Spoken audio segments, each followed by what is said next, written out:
Comeback for Vasilev and Lukic! A banger of a strike for Jovan Lukic's first MLS goal! It's fallen now to Westfield! Oh, wow! He's nearly taken the roof of the net off! Philadelphia pounce again! Who gets his goal in his Union debut? The record signing! Off and running in his first appearance for the club!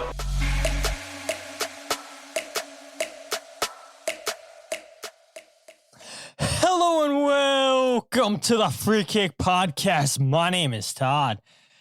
And yeah, all I can do is laugh, right? Is looking at the show notes, seeing a big fat zero, looking at Foot Mob, seeing a big fat zero. Some of you guys mentioning to me, do we even have to do a podcast? And I guess that leads a question to you guys I'll ask a little bit later down the show once we get more people joining. But yeah, who would have believed that the Philadelphia Union would lose 7-0 to Vancouver Whitecaps last night in their biggest defeat ever for a club, surpassing that 6-0 defeat that they suffered last year in the CONCACAF Champions Cup to Pachuca. And all the people, I got to say, that stayed up late to watch this game, you guys are the real ones watching the game that transpired, a game that you could argue and say the Philadelphia Union didn't even show up for at the start of the first whistle. And I know there's a lot of people with thoughts of the lineup. There's a lot of people saying, well, yeah, I mean, it's obvious that the Union are going for it in the US Open Cup. They're not really going for it in MLS for the game against Vancouver. So, you know, go ahead and make the changes to the lineup. But my goodness, how many times have I been on this show? How many times has Jose Nunez been on this show? Or you guys in the comments that have commented about how happy you are with the depth of this club? And it did not matter last night if you go ahead and bring in a Kai Wagner, a Ty Baribo off the bench, a Bruno Damiani off the bench. Nobody stepped up, and the Union unfortunately suffered that 7-0 defeat. So yes, we are indeed going to go ahead and talk about last night's game. I'll be curious to see how many of you guys joined this thing live. I'll be curious to see how many people wind up listening to this back on the RSS feed, because you know who wants to stay for a loss, right? I've noticed everybody seems to listen to these live when there's a win. People go and listen back on the podcast feed when there's a win. But when there's a big loss like this, how many people show up? And I did see there was a lot of people last night paying attention to AAT Sports Across the Pitch with Mike Barrera, Jose Nunez, and Jillian Almany. I know was on last night after Bradley Carnell's press conference. And a lot of people chimed in. I think, you know, for the fans that stayed up late and watched the game all through, they were heated. They were feeling some type of way, and they wanted to get some steam off. And maybe that's you. Maybe that's some of you guys tonight. You still have some steam you want to get off. And if that is the case, I'm going to need you guys to help carry the show in the comments. But yeah, we do have a couple news segments to talk about. I do have a lot of thoughts on last night's game. I do have a blunder of the week that is pretty interesting. And, you know, right off the bat, it probably should, and it could go to the Union's performance last night, but it's not going to go to the Union's performance last night. I feel like that would be the clear and obvious. There was another one that I had earlier in the week, and then there was one that I was made aware of early this morning that I think definitely deserves some time to talk about. So we'll get to that for Blunder of the Week. But like I said, we do have 2 news points to get to, and then we'll get into the game. So without further ado, let's get straight into the news.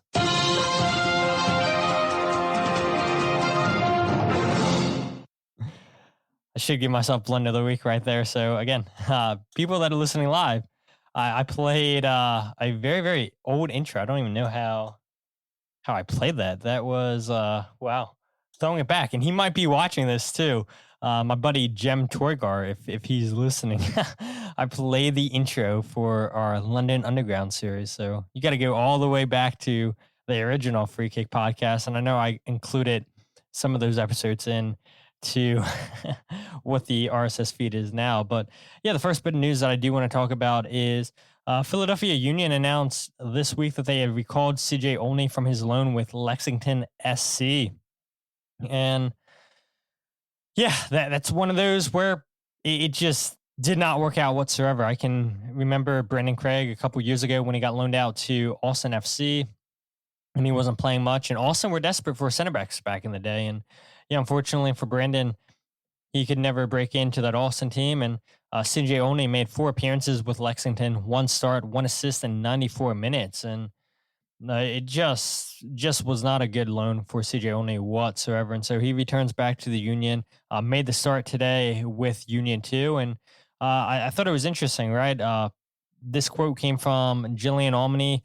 She and her husband, Kyle Olney, they interviewed Ryan Richter a couple days prior to the game against Crew 2. And Ryan had this quote from his question he was asked from Jillian about CJ Olney's loan experience with Lexington, now coming back and now going to get playing time once again with Union 2. Ryan says, quote, "I think it was maybe not a fully positive experience in terms of game time, but it was a valuable life experience for him in understanding how hard the path he's on is going to be. He's come back looking lively and with a new appreciation. Like, okay, it's not going to go well every week. Every step isn't going to be perfect. It's something you have to grind through. He's going to use his experience that didn't work out great with Lexington as motivation to finish out this season strong and prepare for preseason with the first team. Now he has a new appreciation for what men's soccer is, and you can already see it in how he's responding, how he's carrying himself, and how he's been around the group. He's responding in a great way. So it's a little growing up experience for him, and I think it's one he'll take really positively over the next few years." End quote. That was Ryan Richter to Jillian and Kyle Olney a couple days prior to the game against Crew 2. And I saw people commenting on social media when the Union announced that CJ Olney was coming back, and they were wondering, what the issue was. But you have Ryan Richter coming out here and saying that it wasn't a positive experience for CJ Olney in terms of game time, in terms of playing time. Only 94 minutes, 1 start, 4 appearances, 1 assist. And yeah, that's unfortunate for CJ. And again, loans don't always work out. And sometimes they work out, sometimes they don't. And I've said it multiple times on this podcast. Jose, when he's been on this podcast multiple times, we've talked about a David Vasquez, a CJ Olney, and Andrew Rick, how we do think they need to be playing at a higher level than MLS Next Pro.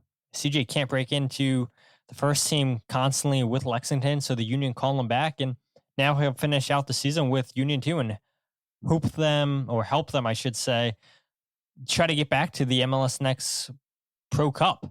We saw CJ last year, him and Frankie Westfield making best 11 in MLS Next Pro, and we know he has the quality to play in MLS Next Pro. But again, I would say the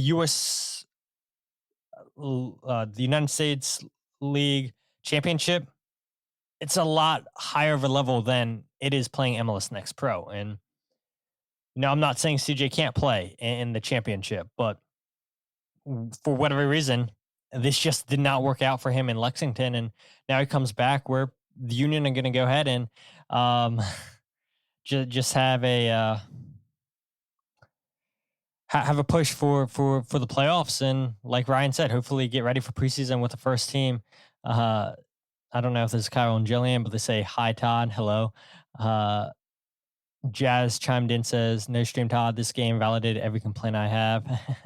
Yes. Daniel says that game was going to be difficult even without rotating the squad. Definitely wasn't the game for LA to be at right back. Yeah, we'll get to that. Now Jillian says hi, Todd. So maybe it was Kyle on the one team we agree on an account. But yeah, unfortunately for CJ Olney, it does not work out in his time with Lexington, and now he's back with the Union.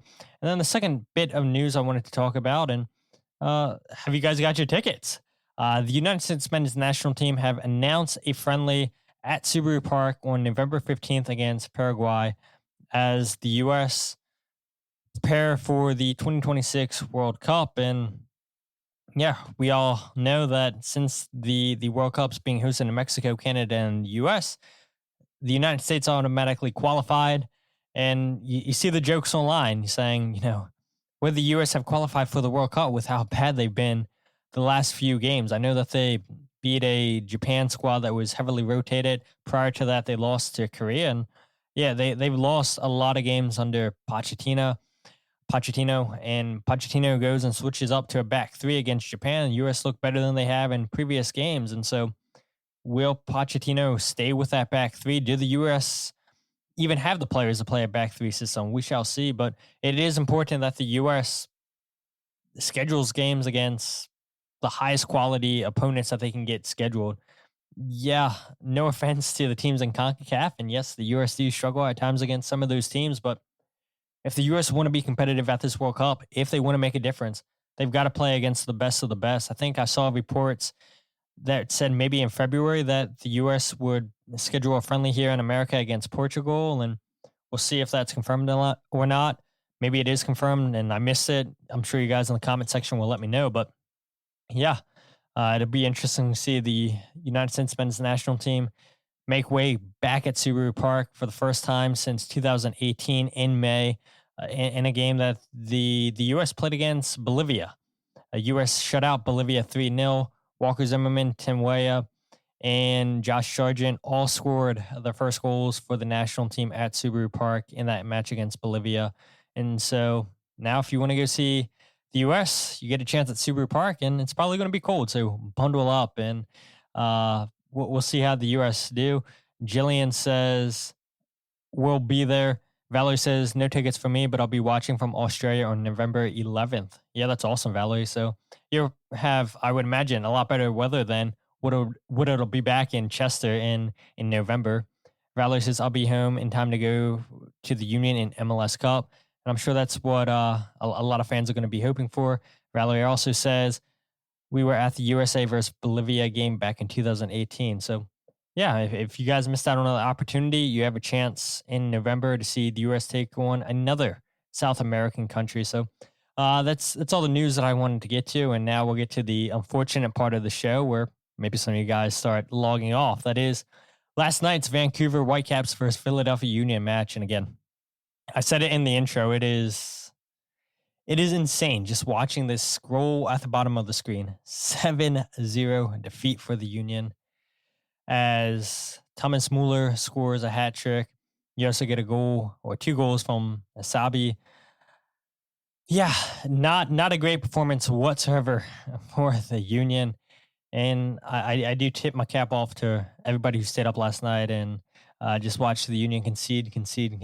And like I said, you guys are real fans for staying through that beatdown. But just a couple thoughts on that game before we get into the different topics that I want to talk about. I'm sure a lot of you guys have comments about Alejandro Bedoya's performance at right back. I won't comment on that yet. We'll talk about that here, maybe 15, 20 minutes.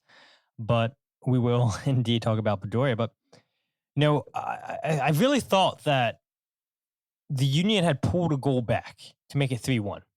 Alan Chapman has different ideas, gets sent to the monitor, and he says that Alejandro Bedoya is offsides. That would have made it 3-1 if the goal would have stood for Mikel Ua in the 40th or 41st minute. And, okay, yeah, if the Union can just hold on, not concede any more goals, you go into the half down by 2, you go ahead and make the adjustments you need to make. Who knows what that game looks like? It's a great ball over the top from Jacob Glesnes for Bedoya, who makes a good square pass for Mikel Ua. We see time and time again, Bedoya makes those type of runs. But they say that he's offsides, and I think it's a extremely, extremely close call.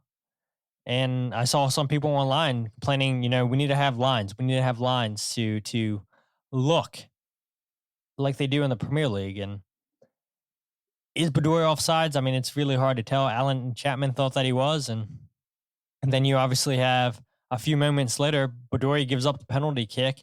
It's a foul on Ahmed. And I don't think that's a penalty, if I'm being honest. And I'm sure some of you guys in the chat will say you don't think it was a penalty either. It looked like Bedoya got all ball, and then he takes out the player. I don't know what Alan Chapman saw. I mean, he doesn't go to the monitor to go ahead and review that. He sticks with his call on the field, and they say penalty. I mean, it's it's a really hard call to give. And Thomas Muller steps up, scores his second penalty of the game. And I mean, just watching that back, and I'm sure you guys have watched it probably a million times. I mean, Bedoya gets burnt, and so does Jacob Glesnes on the play. Both of those guys got burnt a lot on the night, but Bedoya does get himself back in position. I believe that he times his tackle well, and it doesn't matter what I think because I'm not making the call. And at the end of the day, I mean, does it make that big of a difference? Probably not. The Union are down 3-1, and then when it goes, or 3-0, when it goes 4-0, I mean, the game's completely out of reach. And you see Bradley Carnell do something that doesn't typically happen from coaches, and that is subbing out 3 players before halftime. And Bradley Carnell, I know, came out and said after his press conference was, he just wanted to get those 3 players on the field, and Danley Baribo and Kai Wagner for Uwer Bueno and Bedoya. He said he wanted to get Baribo, Wagner, and Danley just used to the game, how it was going. That's why he made those changes when he made them. Just get a feel for the game, and then they can make their tactical changes at halftime. Yeah, I think that's Bradley probably being a little protective of his players, not trying to throw them under the bus, because whenever you see managers make changes before halftime, they're clearly sending a message to the players. And to Bedoya's credit, he came out and apologized, and we'll read his quote, like I said, in 15, 20 minutes. Fair play to Ale for owning his performance last night. But yeah, it is interesting if 2 VAR calls one VAR card doesn't go against the Union. If they go to VAR for the penalty, what does that do for the outcome of the game? I mean, if it's 3-1, I think it does change the game a lot. Who knows, right? If Bedoya would have given up a penalty, we don't know. A lot could have changed if it was 3-1. It would wind up not being 3-1 because they take away Mikel Uwer's goal. The 4 goals conceded by the Union in the first half, that marked the worst defensive performance by the Union since October 15th, 2015, when they also allowed 4 goals in the first half to New York Red Bulls. The Union wind up losing that game 4-1. Sebastian Letou scores in the second half for the Union, and then a terrible loss. And yeah, I mean, to see this team, and I was going back and forth, right? During the international break, I read an article with how well the Union have been playing historically defensively. And I'll go ahead and read the stat here, because I really thought about writing this article, but I was like, if I write this article talking about how well the Union have played defensively, there's going to be at least one person that says, well, you jinxed it. And I didn't write the article, so I guess I'm not a jinx. But if you look, since MLS has went to a 34-game schedule back in 2011, the teams that have conceded the fewest amount of goals in a 34-game schedule, you had 2021 Nashville, they gave up 15 goals. You had 2013 Sporting Kansas City, they gave up 15 goals away. 2012 Sporting Kansas City also gave up 15 goals away. You had DC United back in 2019, they gave up 16 goals. The Union back in 2022, when they went 7-5, reached MLS Cup final, they gave up 17 goals on the road. LAFC that year gave up 17 goals on the road. Seattle back in 2011 also gave up 17 goals. And so, I mean, coming into this game, the Union had only conceded 11, and they were playing really, really well on the road. And yeah, unfortunately, you give up 7 on the night, and now that's 18 goals given up on the road. And I don't think last night's performance is an indication of how this team's been overall on the road this season. And I know Bradley Carnell kind of said something similar, right? He called it a anomaly and basically said, we'll throw out this game and move on. And again, I have a quote that I want to play from Bradley Carnell where he says that exact quote, and we'll talk about that a little bit later. But yeah, it's interesting to see this team just give up 7 goals. And It's only the sixth time now that the Union had went into the half trailing, 3 times on the road, and all 3 of those games on the road that the Union went into the half trailing, they've wound up losing. 11 times this season now the Union have conceded first. That's their 8th time on the road, a 2-6-0 record when they concede the first goal on the road. And so, yeah, when the Union are at their best on the road, they're not conceding first. They're not trailing. And unfortunately, you go into the half down by 4 goals.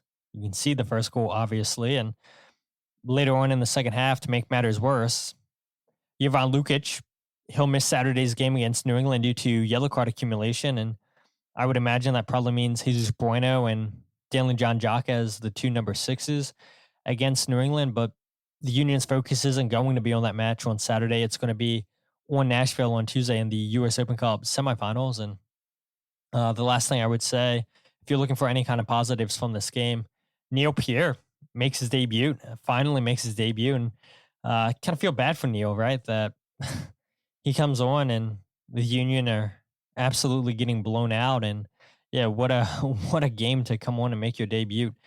And if I'm being honest too, Neil didn't look great. I mean, gives up the 6th goal off of a header. I mean, what is it listed as? I'm sure Jillian or Kyle Olney knows. 6'5", 6'6", and he gives up a header. He allows the striker to get goal side of him, and just really bad marking by Pierre on I said Olney, Elemi, the 17-year-old homegrown striker for Vancouver. But yeah, I mean, it's positive. Fans have been calling for a while for Neil Pierre to make his debut, and he finally does. But what a terrible game to make your debut in. Let's go ahead and read some of these comments. I haven't seen them yet. Valerie says, I admit I had to sack after the 3rd goal. My excuse was I was sick yesterday and was at my son's wedding. By 9:30, I was pooped. Congrats to your son for getting married, Valerie, and hopefully you're feeling better. Jazz says, a team that plays beautiful soccer the right way versus a team that plays like they're in a demolition derby. Inevitable result. And that goal was good. It was the only thing they did all night. Cole says, can't wait for Pro's opinion on both the second PK and our goal. Philly River says, Todd, I'm repping us in Nashville.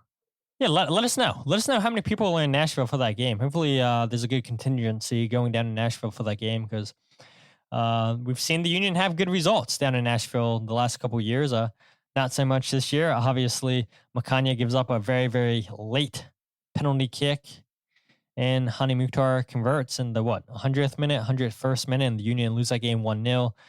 Jazz says, goal was good on field. VAR got evolved after. What gives with Bueno's arm? Yeah, that's the 2nd time or 3rd time this season that he's given up a penalty on a set piece, right? I mean, really poor from Jesus defending a set piece, and I think the Union gave up way too many corner kicks in this game too. And they're a team that coming into this game had only conceded 4 or 5 goals off of set pieces, which was the fewest in MLS. I mean, they're one of the best teams in MLS attacking set pieces and one of the best defending. And to see the Union concede, I don't have the number in front of me. I'm trying to look for it, but they conceded 9 corner kicks in this game. 9 corner kicks. That's too many corner kicks. And to see Jesus Bueno stick his arm out, hit the ball down. I mean, that was clear as day a penalty for Thomas Muller's first penalty. But yeah, I mean, the marking all game long for the Union seemed off. And yeah, I know a lot of that was because Glesnes shifting over, covering for Bedoya. You had Kai Wagner out of position a lot of times. I don't think the 2 number 6s played great for the Union, and Jesus Bueno or Jovan Lukic. The 2 10s, and we'll get into that here in a little bit. Quinn Sullivan and Indiana Vasilev. Not great whatsoever. I mean, all in all, just really bad marking by the Union. Will that be on the field or at set pieces? Dan says, calling the offsides clone obvious is what is crazy to me. Yeah, it is crazy. I don't know. I mean, it looks so tight. And even when they showed us the replay back, how you can say that was clear and obvious. Maybe Alan Chapman has like supervision or something. I don't know, but it doesn't matter. 6'5" Neil Pierre, as Jillian says. Thank you. Yeah, I mean, Neil shouldn't be getting out jumped shouldn't get out-muscled for how big this kid is. And he does indeed. And it was really disappointing to see on the goal. But I mentioned it a couple times, Alejandro Bedoya at right back. The lineup, I think a lot of people had issues with. And it made sense because the Union, a couple days after Vancouver, they go to Nashville for the semifinals. And you knew that there was going to be some kind of rotation. What exactly that rotation looked like, wasn't too sure what it was going to be. But Bradley Carnell makes 5 changes from his lineup from the team that faced off against Cincinnati 2 weeks ago that got a 1-0 result in TKL Stadium. You had Andrew Rick in goal, Alejandro Bedoya at right back, Jacob Glesnes and Nathan Harriel as the 2 center backs because Macania served his first game out of his 2-game suspension for his second yellow card that turned into a red card against Cincinnati. He got yellow card accumulation, then he got that second yellow card, so he was suspended for 2 games. Frankie Westfield gets a start at left back for Kai Wagner, who eventually does get substituted right before halftime. Jesus Bueno and Jovan Lukic as the 2 number 6s, Quinn Sullivan and Indiana Vasilev as your 2 10s, and then Milani Lasky and Mikael Uwa as your 2 number 9s, your 2 forwards. And I mentioned it earlier, like maybe 2 minutes ago, but Indiana Vasilev and Quinn Sullivan, they got zero pressure on Sebastian Berhalter and Andres Cubas, the 2 number 6s for Vancouver. Absolutely let them control the game. Berhalter finishes the game with 2 assists, created 5 chances in this match. I mean, when you allow midfielders to dictate the game as much as the Union allowed Sebastian Berhalter to dictate the game, I mean, good players are going to make you pay. You saw Thomas Muller making those late runs through the midfield into the 18-yard box going unmarked multiple times, and the marking for whatever reason was just off, and it seemed like the Union didn't show up. They weren't ready from the beginning of the game. Vancouver gets the first 3 shots in this game, and they eventually get the goal in the 18th minute, but I don't know if it was the 2 weeks off or what it was, and I don't think the Union can use that as an excuse because Vancouver had 3 weeks off, and Vancouver comes out and puts up 7 goals. And so is the long break really to blame for how the Union approached this game?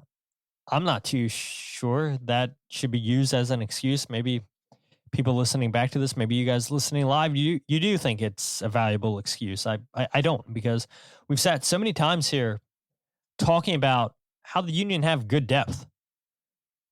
And the players that started this game really shouldn't have had the performance that they had on the night. And again, we'll get to Bedoya here in maybe 10 more minutes. And I do want to focus on Bedoya, but it's a poor performance all around by the Union. And these are players that have showed time and time again that they've been able to step up when called upon. And that wasn't the case on the night. And I know I mentioned the 2 number 10s, Indiana Vasilev and Quinn Sullivan. And my question is, what's happened to Quinn Sullivan? I sat here a couple months ago saying, whenever it was, Jose and I were talking about, and I asked you guys to chat, if you guys had your Union MVP right now, who would it be? And for me, it came down between Quinn Sullivan and Kai Wagner.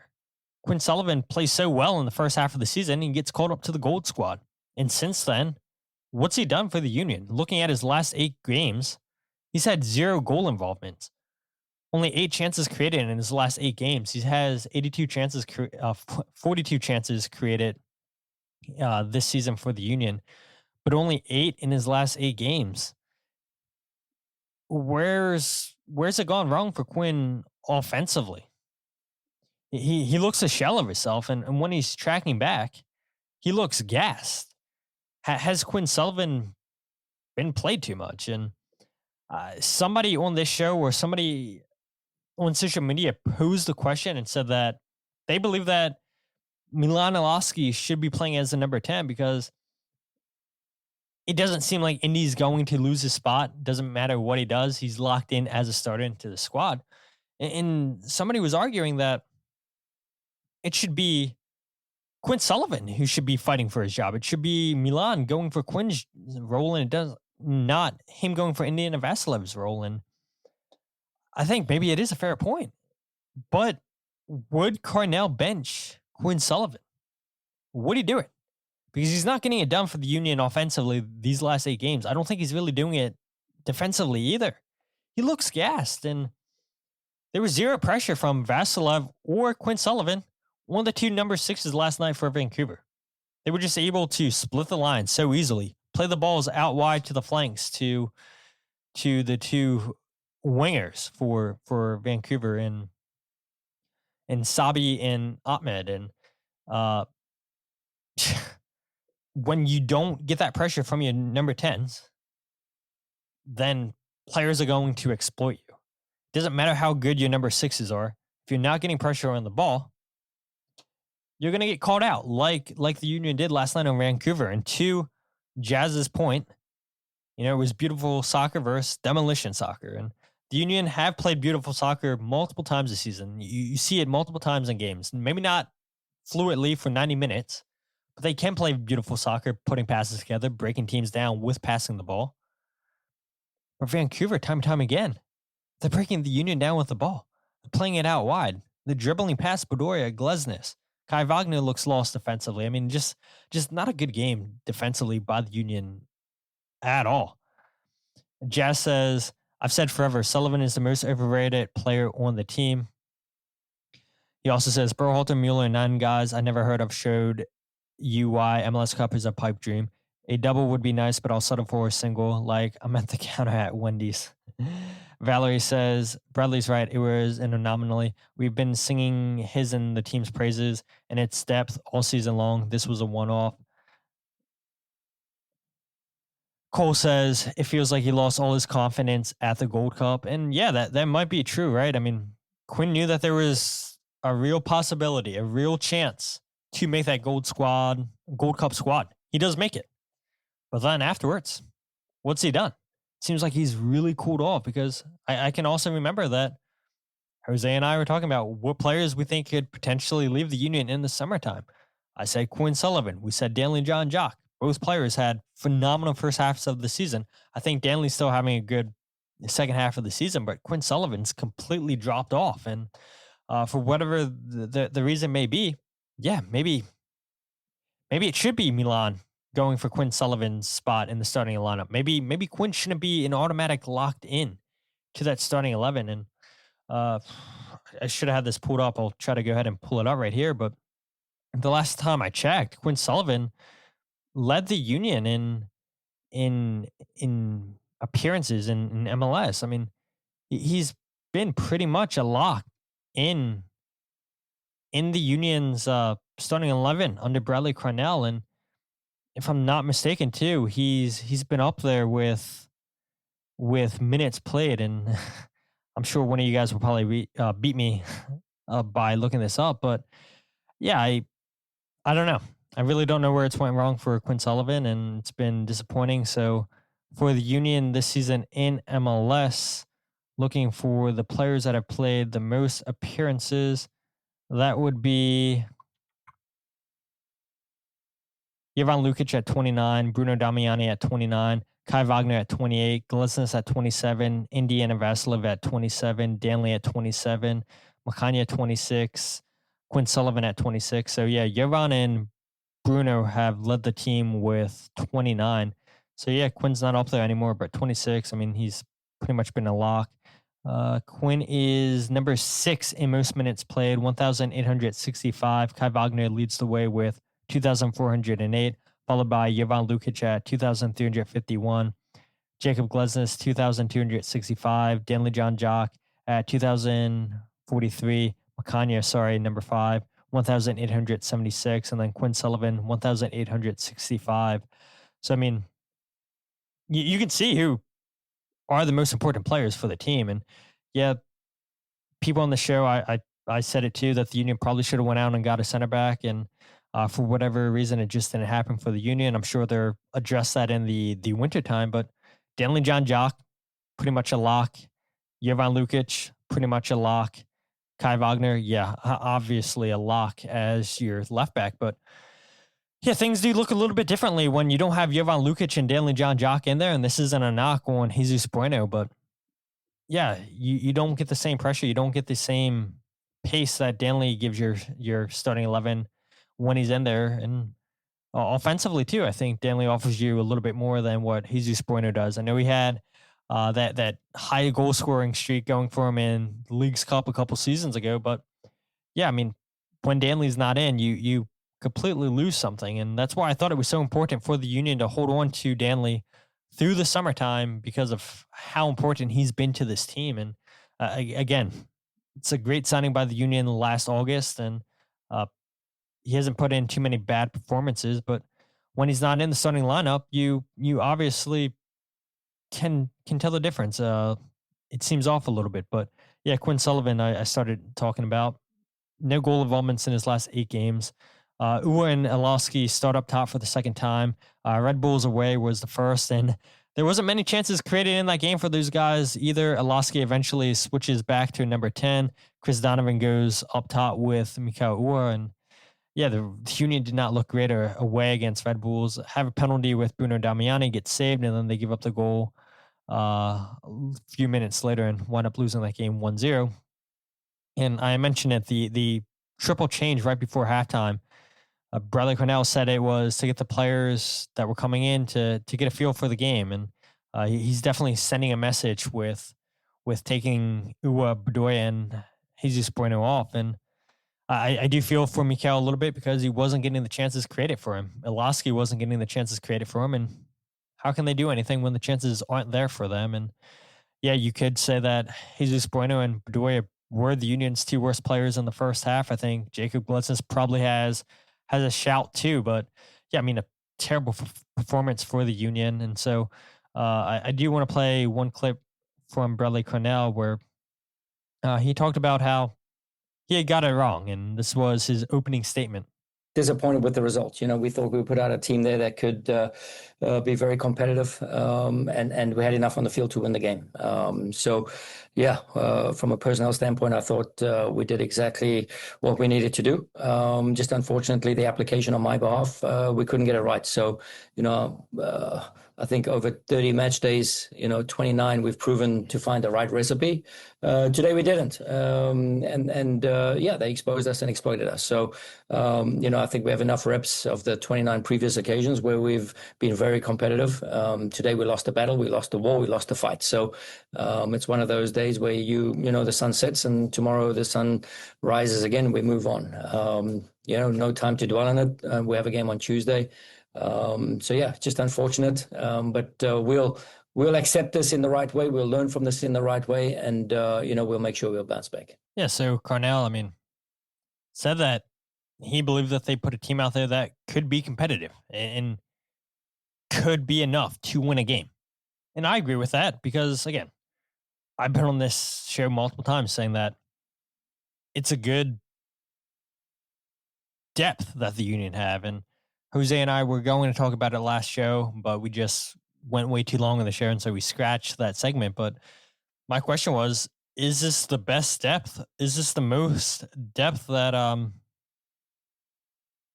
that the Union have ever had? And yeah, you can make an argument that it is, in my opinion, and I don't think that performance last night should dictate what this depth is. And you'll hear another clip from Bradley Carnell in a few moments where he's talking about the anomaly and just throwing the game out and you move on. But yeah, it's a lineup that should have done enough to get a win, or at least a point, right? To concede 7 goals, it shouldn't have happened. And Carnell talks about being exposed and exploiting the Union, and now having to turn their attention to the game on Tuesday against Nashville. And I guess that's a good way to go to the next topic about the Union getting exploited. It was obvious, right? The flanks, specifically Alejandro Bedoya's side going against Ali Ahmed. And he's lucky, right, to play the 45 minutes, Bedoya. I thought there could be a real chance for Carnell to make a chance or a change after the Union are down 3-0. I think that was probably fair. If you wanted to start thinking about changes after the Union go down 3-0, do you make changes if you're Carnell?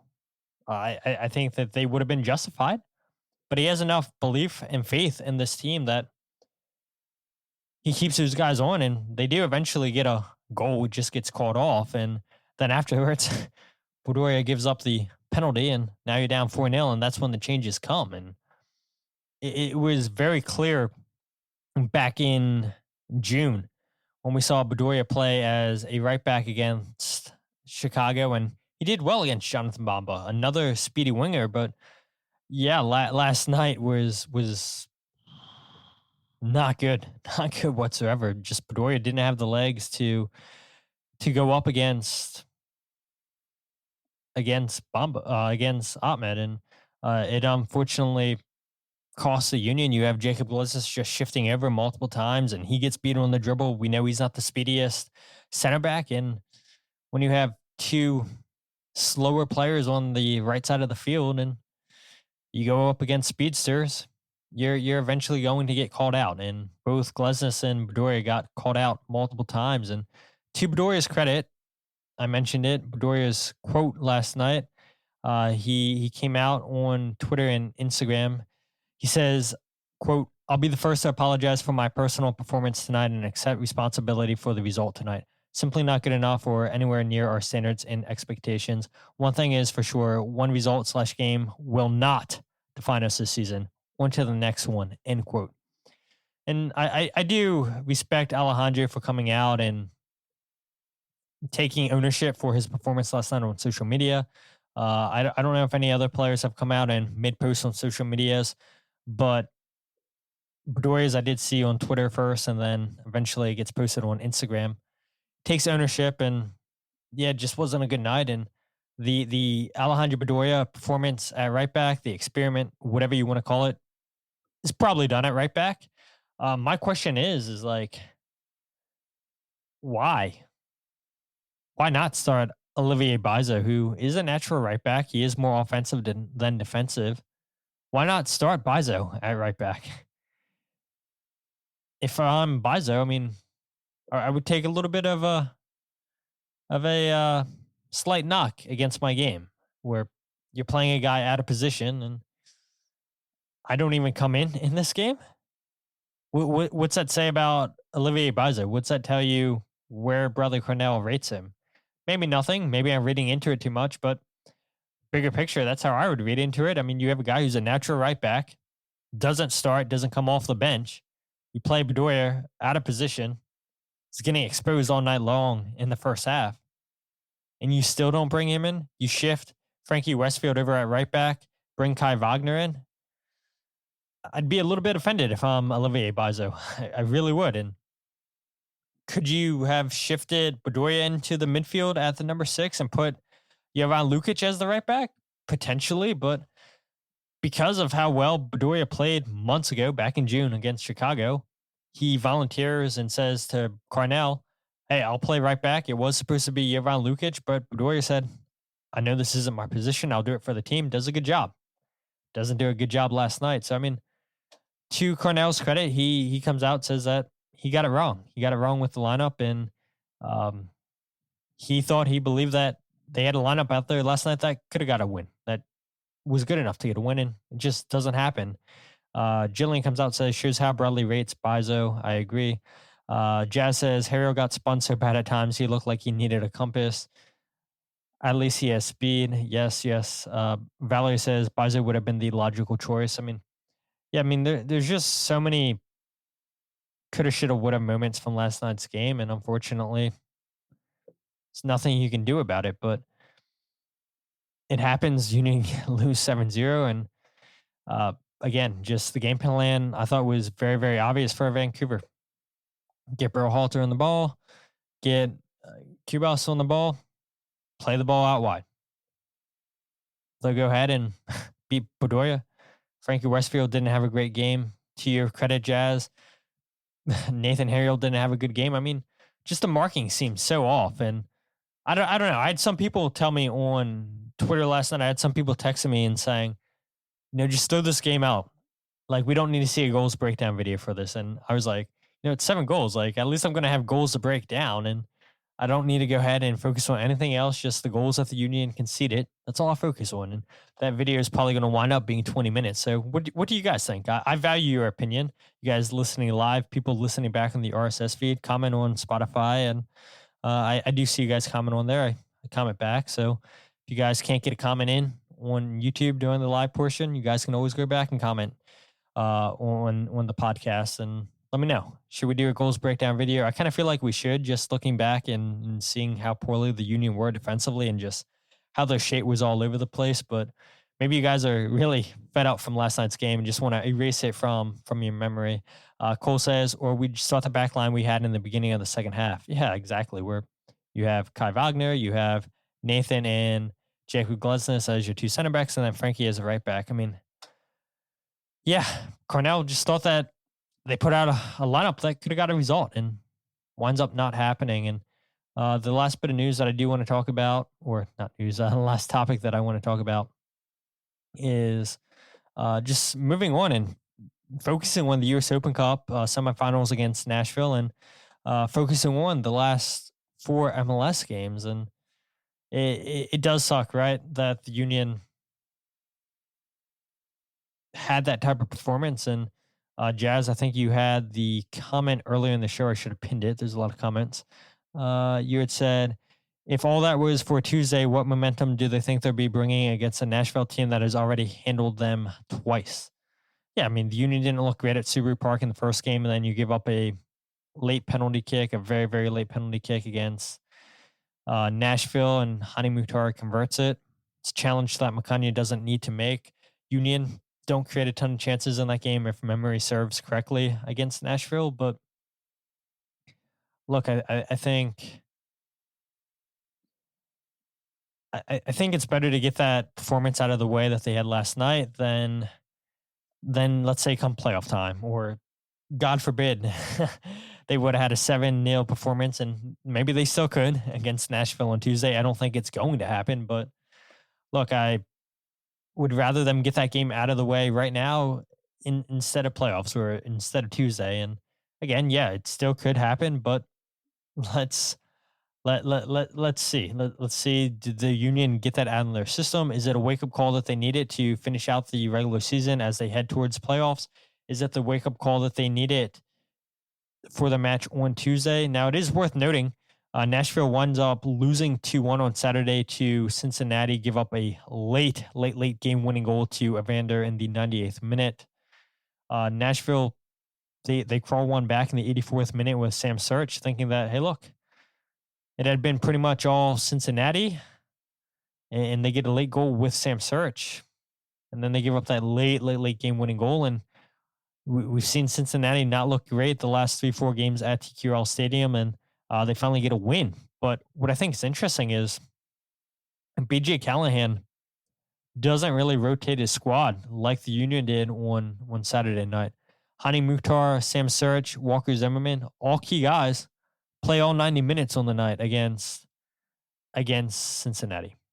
Union make 5 changes on their starting lineup.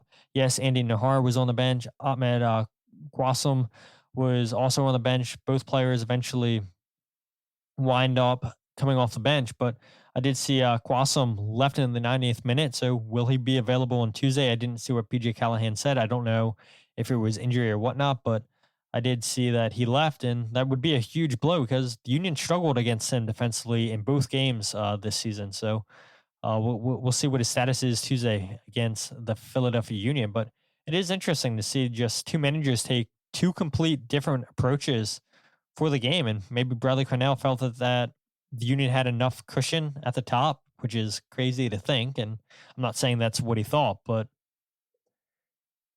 Union only a point up on San Diego, and they get a huge favor last night from Minnesota, defeating San Diego away 3-1, and Union still remain in first place. But yeah, Bradley Carnell and BJ Callahan both take a little bit different approaches to the games last night, and We'll see. Did the Union get bad performances out of the system now? I mean, God forbid they don't have another big blowout loss like that again. Valerie says, had I been able to watch the game, I'd probably vote for a no goals breakdown for this one. But since I missed the game, I'll appreciate your review. Yeah, maybe we should do goals breakdown. Cole says, I find it weird that one time Bradley rests Wagner is right after a 2-week break. Jazz says, only thing I have faith in is Mutar throwing himself on the ground to win it late. Valerie says, aha, it was Bradley's cunning stunt to lull Nashville into complacency, right? Yeah, maybe. We'll see. Maybe complacency. Union lost both games against Nashville this year, and can't lose 3 in a row, right? Can't. Can you? We'll see. But Bradley Carnell again just apologized for last night's performance and just talked about the anomaly and how the Union have been good through 29 games this season, and they finally give up multiple goals, too many goals on the road, and this is what Bradley Carnell had to say on just that anomaly. These type of games are anomalies. That's why I said 29 games, we've shown a certain picture, a certain face, and now we have match day 30, myself, the staff, the players, we had an off day at the office, and yeah, that's what it is. We just have to move on. I'd rather, get cleaned out like this and we learn from it and be like, all right, that's not us. Let's move on, and I think that's the feeling I get. That's the messages I'm hearing, and that's always a positive sign. Yeah. So you hear Carnell say that at the end that it's positive, that he's hearing that the team just wants to move on, that they know that that's not them. And let's hope that that's the case for Tuesday. Philly Rivers, you said you're going to the game. We'll see how many fans wind up going to the game because, I would feel bad if any Union fans traveled out to Vancouver and that's a performance that they got last night. And hopefully the Union got that type of performance out of their system and they come out swinging, have a better play against Nashville on Tuesday. But I would imagine that because it's a semifinal, both teams are probably going to want to feel each other out and slowly build into the game. But I could be wrong. I could be wrong. And maybe both teams just go straight at each other. But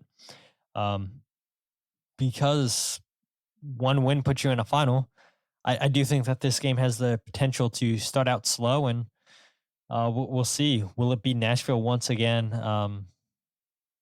scoring the first goal? But yeah, I don't think that we'll see the Union have a 7-0 or a high goals conceded game like that again the rest of the season, or at least I hope not. I mean, we've seen them be so well on the road, just so well overall, leading the way in the Supporter Shield, standing 17 wins, and again,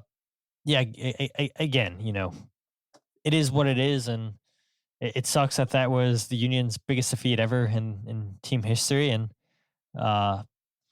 it seems so weird to me just looking and seeing 7 just all over my notes, all over the screen, and yeah, hopefully we don't see that again because right a couple of years ago, 2022, watching the Union put up 6 goals against DC United, 7 goals against DC United, 6 goals against Houston. I mean, they were scoring for fun, and now the Union, a couple of years later, they're the team that's on the receiving end of one of those thrashings.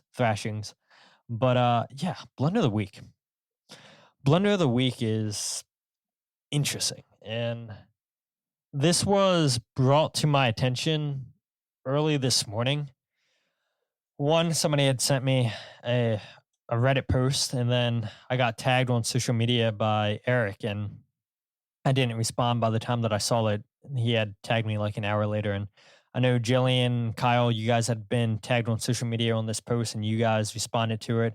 Jose Nunez already responded to this, but I'll go ahead and pull it up here for you guys who maybe don't check Philadelphia Union subreddit. I don't check it a lot. I know that there's people on there that seem to enjoy the podcast, seem to enjoy the goals breakdown video, and I do love all the support people on that subreddit give the show, and I really do appreciate that. But the one thing I didn't appreciate is this person who wound up deleting the post, or maybe their account altogether.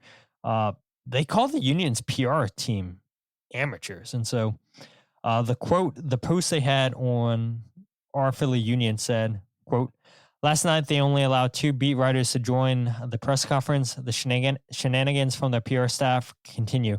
They routinely do BS like this, and they never get called out publicly.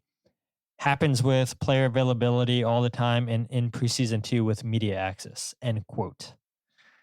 I'll pull that up so you guys can read or see comments later. But that is completely false. I know Jose commented on that saying that that person that said that is a lie. I know Jillian, you came out and said the same thing too. And so for somebody to come out and, yeah, maybe I do have a little bit of an idea who I think made that post, but to blatantly lie and call out the Union's PR staff and say that, oh yeah, I know multiple writers that are on the beat that cover the Union, and this has been happening all season long. That's not the case whatsoever. So whoever made that post, I mean, you get Blunder of the week. Yeah, not good. No, not good at all, because I'll be honest, right? I think the Union have one of the better PR staffs in all of MLS. I've been to multiple away games, and not all away staff or those home team PR staffs are great. I think Columbus have a really good PR team. I know that Colorado has an excellent PR team. The Union have a good PR team. So for this person to come out here and call the PR staff with the Union amateurs is disheartening, and they were doubling down pretty hard. Let's see if I can zoom in closer for you guys to read some of these comments. I know it's pretty hard on the chat, but yeah, they were doubling down pretty good on this subreddit. Hopefully you guys can see this. Like I said, you guys can see Jose's point right there. Just Jose coming on and saying that, yeah, there was multiple people on Zoom last night, and there was myself, Jillian, Kyle Olney, Jose Nunez, Matt DeGeorge, a couple other people, but there's continuously the same 6 or 7 of us that pop on to the press conferences for away games. Last night, I didn't ask a question because I didn't feel like there was a question that needed to be asked. The questions that were asked were already asked in the room with Jonathan Tannenwald, who traveled to go to the away game. That Matt DeGeorge was followed up by. And there was one other person who had their hand raised, but they didn't go to them. But it wasn't like there was multiple people who raised their hand. They just didn't have questions. I can't speak for why Kyle and Jillian didn't ask questions. I know Jose said that he didn't trust the spotty Wi-Fi as he's traveling for work. He's out in California, I believe it is. And I just felt like there wasn't a need to ask a question. And for this person to say that they only allowed 2 beat writers to join the press conference, it's a lie. It's a cold, stone hardcore fact. A lie. I mean, just so many bad comments on here by this person, and saying that, yeah, it's multiple writers I know, and I don't want to throw them under the bus for what they were telling me and everything. They even like sent the little emails that we get with the Zoom links and whatnot for the press conferences. I mean, whoever this person is, like I said, I think I have an idea who it is, and it's pretty poor for them to go out here publicly and shame the PR staff. It's not a good look for them. And even if it isn't the person that I think it is, I mean, to come out here and blatantly lie and get your facts completely wrong, I mean, it's bad. And it's not my job to come out here, right, to defend the Union's PR staff, but I am going to defend them when somebody is just lying as hard as this user was lying last night. it upset me because I'm like, there was definitely more than 2 people in that Zoom press conference. And the person I think was also saying that, yeah, they just don't allow writers to join in the Zoom links. I don't think that's the truth, because there's been multiple games this season where, again, it's the same 6 or 7 of us that are hopping on for away games. Sometimes there's a little bit less than that. And I think this is a team that's desperate for all the coverage they can get. I mean, I've had multiple experiences when I went to away games where I've had the PR staff come up to me and thank me for traveling for away games, thanking me for the coverage. And so again, I don't understand the point of lying. I really don't. If you have an issue with the PR staff, then why don't you talk to them? Why go hide behind a profile where you're being anonymous, but people can put the pieces together and have a pretty good idea who this potentially is? It's just a bad look. And so because of that, blunder of the week. And I know I didn't have to come on here and defend the union's PR staff, but yeah, I mean, for these baseless claims, I feel like I had to. I felt like I had to, because it's like, why are you lying? So that's blunder of the week. Maybe some of you guys think that it's a little bit soft. Maybe it should have been to the Union for the performance in the 7-0 defeat. But yeah, once I got tagged on that and people told me about it, I was like, yeah, that's going to be blunder of the week. But yeah, I appreciate you guys. A little bit over an hour. There was a point there, 45 minutes into the show, where I was like, yeah, I think we might need to end the show here, but we got 17 more minutes out of it. And so I appreciate everybody commenting on the show tonight.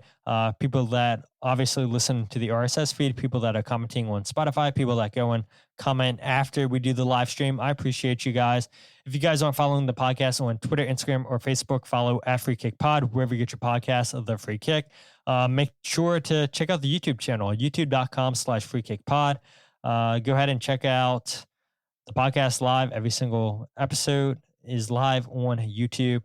The goals breakdown video also on YouTube. And then you can check out my writing, the podcast, or the goals breakdown video all in one place by going to thefreekick.substack.com.